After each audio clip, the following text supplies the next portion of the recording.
Greetings and salutations, professors. Did you know that according to a study in 2021, students who played video games got a 15% higher GPA than students who did not? This leads me to the reason I'm speaking with you today. From the research I have found and experiences I've had, I firmly believe the lack of games in high education curriculums reduce the efficiency of learning languages. Now, choosing what games to implement can seem like a very daunting task. However, I came across evidence that Minecraft would improve students' learning experience with minimal distraction.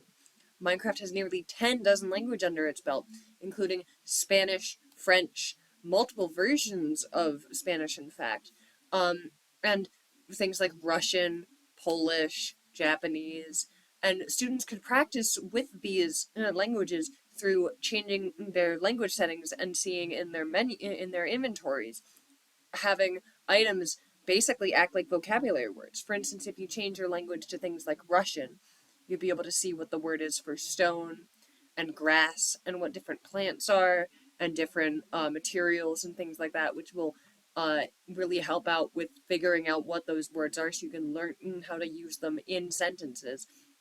And you could even use them as a study tool through working together in teams. Also, playing online would allow for exposure to other languages due to differences in region. For instance, if you were to, like I once did, go onto a French server and learn some of the language and culture through that, I even made a friend through that experience. And it was a very interesting experience for me, as I learned more from that than I did through the 4 years that I had in high school with French.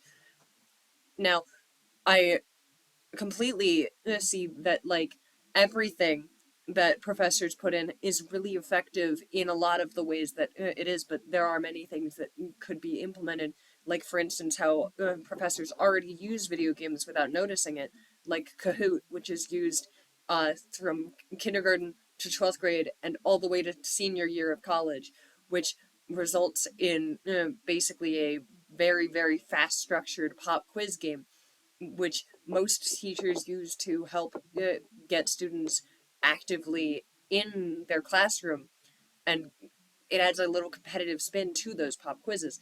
I have experience tutoring fellow students and have used methods that I've created to communicate with my friends that live in Italy and France. I have a few friends.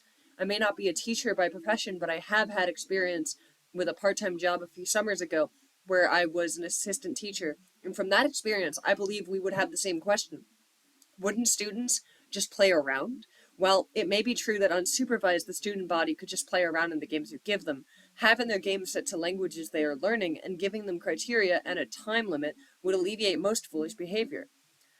Thus, I believe that implementing Minecraft as a vocab learning tool and reviewing system, as well as a communication method, would improve the language learning experience for students and teachers by adding a fun yet functional learning tool to your already wonderful teaching tool belt.